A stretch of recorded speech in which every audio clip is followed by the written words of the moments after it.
clear this is a full-scale invasion.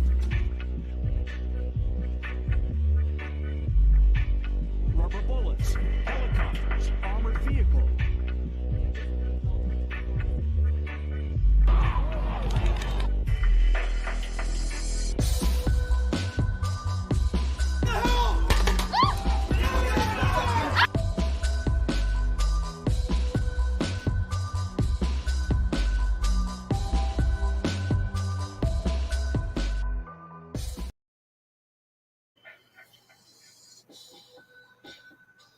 You are tuning into Revolution Newslink, linking information, experience, revolutionaries, and making it mainstream. I'm your host, John Tell. Please hit the like button and share this stream.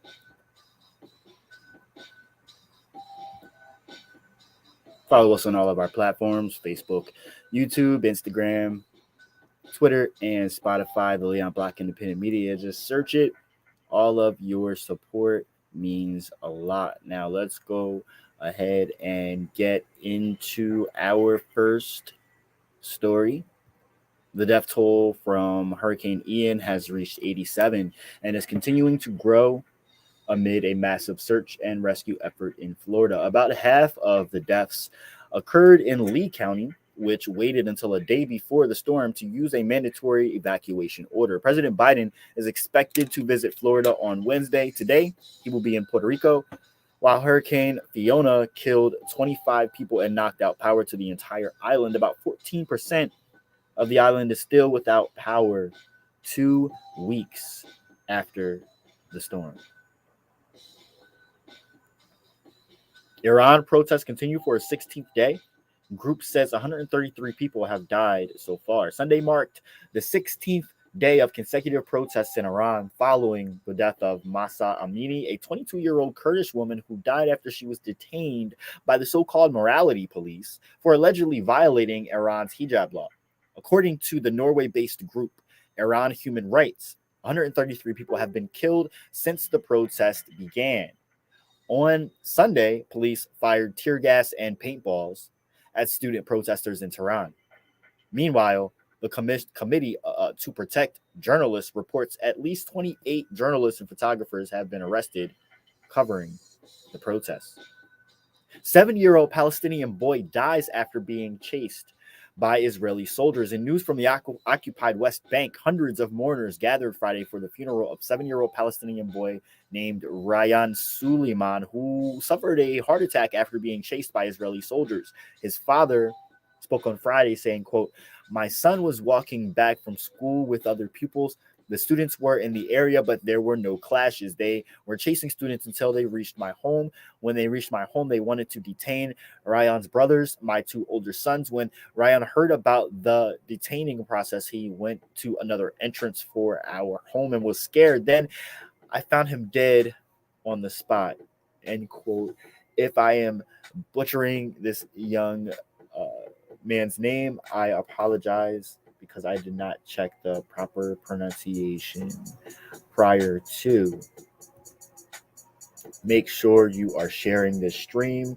Hit the subscribe button if you are watching via YouTube, and hit the notification set to check when we go live. It will let you know via Facebook and Twitter. So 125 die in Indonesia after riot police fire tear gas after a soccer game, including 17 children out of that 125 were trampled to death or suffocated on Saturday at a soccer game in East Java after riot police fired tear gas to prevent fans from reaching the field. It was one of the deadliest incidents in the history of soccer. For the second time this year, a military coup has offered in the African nation of Burkina Faso. A group of army officers led by a Captain Ibrahim Traore, excuse me, I'm probably butchering that too, seized power on Friday, ousting another military officer who had led the country since a coup in January. On Saturday, protesters attacked the French embassy where some had believed the ousted president was hiding. Some supporters on Friday's coup flew Russian flags in the streets while calling for Moscow to help Burkina Faso confront its security crises. And I want to get into a story via PBS NewsHour that has to do with Pennsylvania. So let's go ahead and check this out. 5 weeks left until the midterm elections. This week we turn to Pennsylvania and 2 high-profile races expected to have a significant impact on both the state and country's political futures. With control of the U.S. Senate on the line, Pennsylvania voters could determine if Democrats maintain their majority. Is the country headed in the right direction? Mehmet Oz, a TV doctor turned Republican Senate candidate, is running against the state's lieutenant governor, Democrat John Fetterman, to fill the seat of retiring Republican Senator Pat Toomey. In this hotly contested race, Fetterman is painting Oz as an out-of-touch outsider who doesn't care about Pennsylvanians. Can we get this room so loud that we can let him hear it in New Jersey right now? While Oz continues to question the health of Fetterman, who suffered a stroke in May. And in one of the most watched races for governor, Pennsylvania Attorney General Josh Shapiro, a Democrat, running against Republican State Senator Doug Mastriano. Shapiro is facing questions about whether his low-key style will energize Democratic voters, while Mastriano is a leading voice advancing Donald Trump's lies about election fraud. He was also at the U.S. Capitol on the day of the insurrection.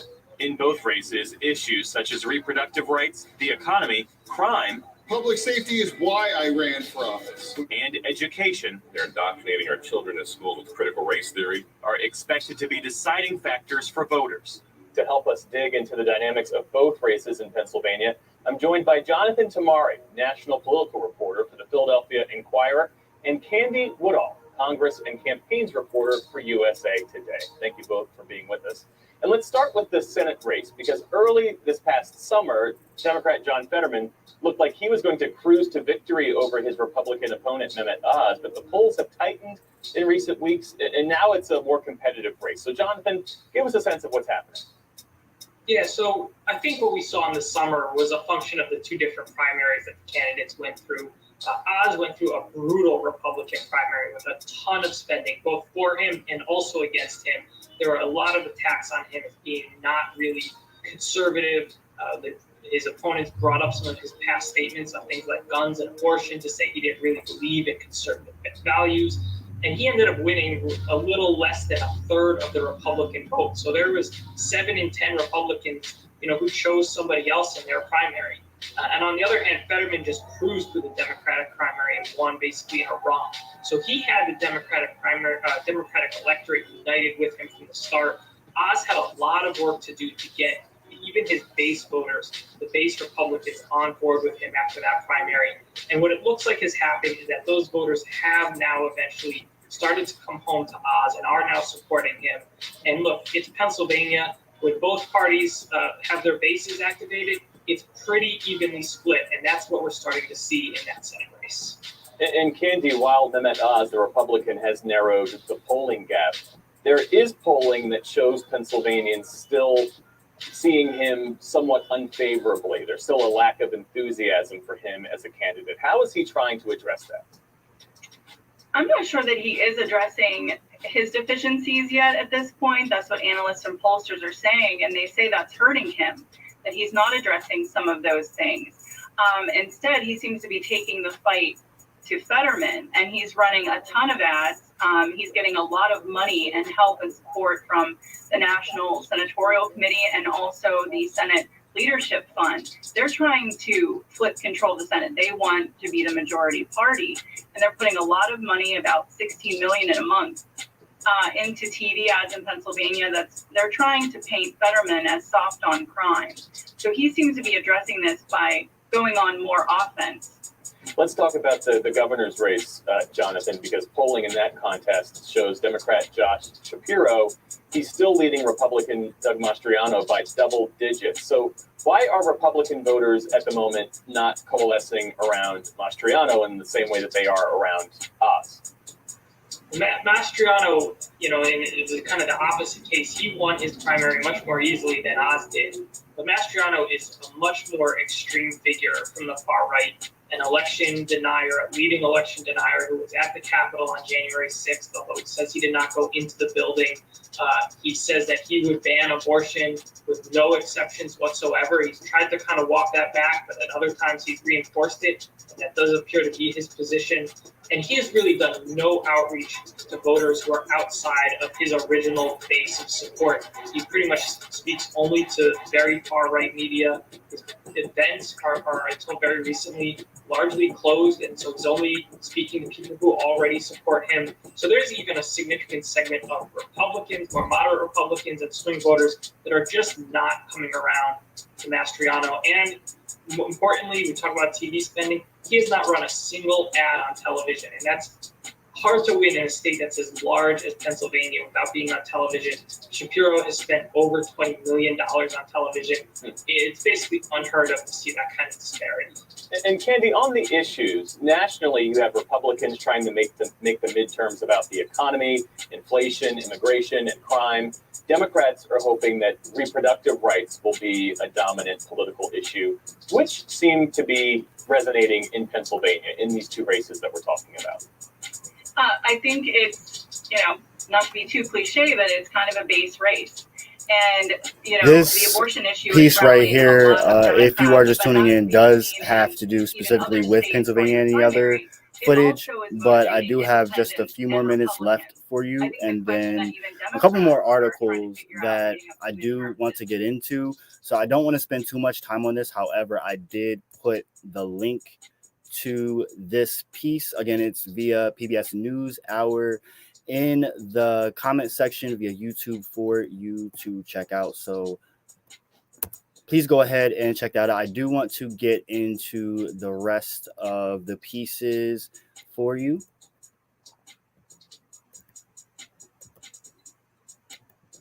So, U.S. and Venezuela conduct prisoner exchange. Venezuela has released 7 U.S. citizens, including 5 oil executives, as part of a prisoner swap that saw the United States release 2 relatives of Venezuelan leader Nicolas Maduro, who had been jailed on drug charges. It was the first prisoner swap since Joe Biden took office.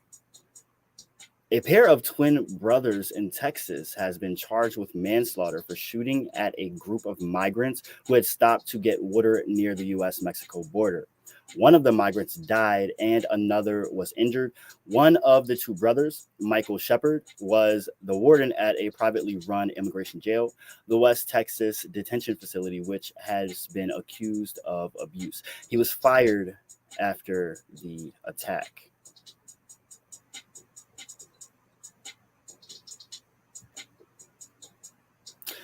A British prime minister has scrapped a plan to lower taxes for Britain's highest earners. The proposal, which was announced just 10 days ago, sparked protests and a warning from the International Monetary Fund. On Sunday, hundreds of thousands of people in Britain took to the streets in a protest organized by the Enough is Enough campaign.